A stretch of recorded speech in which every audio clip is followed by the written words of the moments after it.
The screwdriver. I was 16 when I began carrying a weapon with me to go out. Does that sound young to you? To me it sounds old. Thinking about it now, I would have done well to arm myself when I was 5 and boys started beating me up because I was a girl.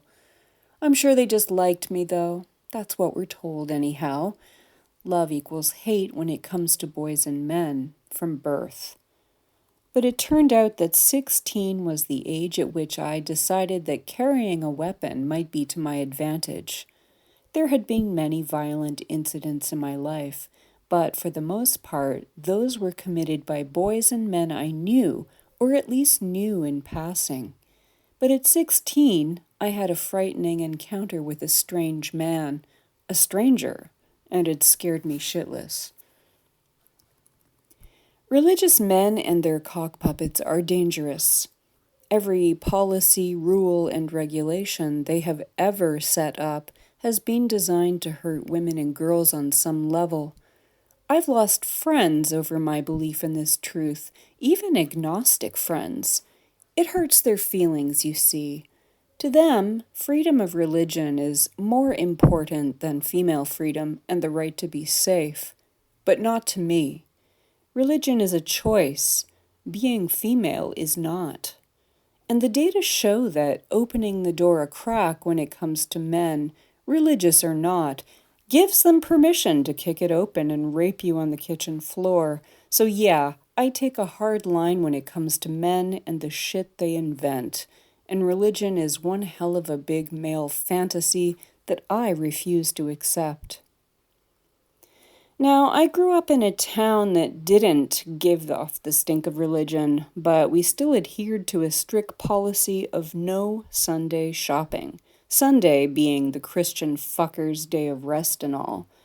As a result, on Sundays, the downtown core was a ghost town, nothing happening. Very antisocial, anti-community. That's religion for you. I am in no way a capitalist, but commerce does bring people together and at least gives the illusion of safety in numbers. But the downtown library was open in the afternoons, and being both an atheist, as far as a child can be a member of this type of group, and a very good student, I did frequent the library when project research needed to be done. What I managed to do, however, and I'll chalk it up to being eager, is fuck up the library hours in my mind. I thought it opened earlier than it actually did. I had caught a ride downtown with my father, who was headed off somewhere to avoid being with my mother, and I quickly discovered after he sped off that I was an hour early. So I wandered around in what on all other late mornings was a bustling commercial area. On Sunday, it was a creepy post-apocalyptic scene from a movie where you're waiting for the zombies to start crawling out of the cracks. After some unpleasant time killing, I realized the library was opening finally, and I made my way back to it. It didn't take long to find the perv.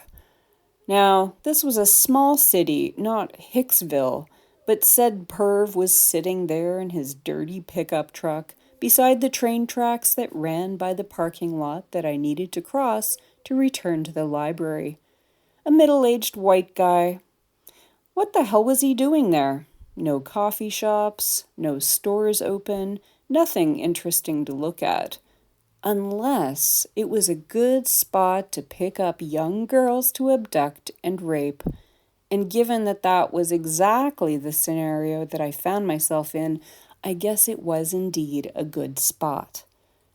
He tried to verbally coerce me into his truck and made a move to open the door to convince me in a different way. I wasn't having any of it. I ignored him and ran like hell towards the library. It could have gone horribly wrong. If I had encountered him an hour earlier, when there were no friendly havens into which I could escape, would my fate have been different? I was shaken, and after that point for a spell, I started carrying a screwdriver with me. It did occur to me, even at 16, and even without anyone telling me that as a female I had no rights, that I could get into trouble for carrying or using on an aggressor a knife or something that was distinctly a weapon. Prey usually know that they are prey, even if they don't come right out and acknowledge it. The worst part about the human prey known as girls and women is that we are not allowed to defend ourselves against male predator aggression. All prey animals on Earth, with the exception of human women and girls, are allowed to defend themselves when they are attacked and are allowed and expected to kill their attackers. It is a given. No one faults a mouse for biting when a cat attacks it. No one faults a bee for killing ants attacking her hive, or even for killing all the male bees once they've outlived their usefulness. Why do girls and women go to jail when we defend ourselves or do things to safeguard our bodily integrity, such as carrying weapons or ensuring women-only spaces are free of penises? With humans, predators ensure that they are unopposed. Men ensure that they are unopposed. So I carried that screwdriver with me, knowing full well that I was doing so at my own risk. I was breaking the first rule of human predator-prey relations. In my 20s, I upgraded to a Swiss Army knife. Looking back, I can't believe how much time I spent mulling over the pros and cons of carrying a screwdriver, and how much time I spent trying to figure out what I could carry without it appearing like I was armed. It's not like I walked around with a toolbox. And now, after so much international experience, including living in the US, where the range and accessibility of weapons is startling, I now see that in Canada, our government does a lot to make sure that girls and women are not allowed to defend themselves. It blows my mind now that I had to spend time worrying about all the possible scenarios that can only exist when a girl lives in a male-dominated world, and that there is no good situation. Like with all aspects of female lives, there is only the illusion of choice. Living in fear, armed or unarmed, unarmed and assaulted and or dead, armed and assaulted and or dead, armed and in legal trouble for defending oneself and harming an assaulter. Tell me, where is the good scenario here?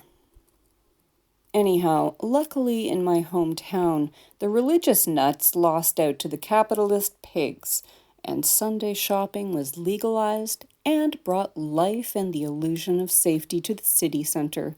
But really, who are we kidding? We all know that the religious and the capitalists are pretty much one and the same, always have been.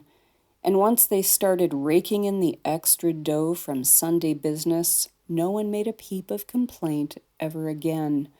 The most important thing was that eliminating Sunday shopping bans eliminated an unsafe situation for women and girls, at least during the hours the library was open.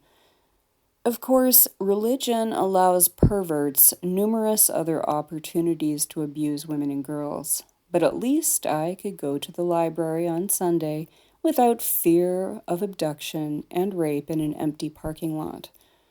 But we still had all the pervs in the library, and that is another story for another time.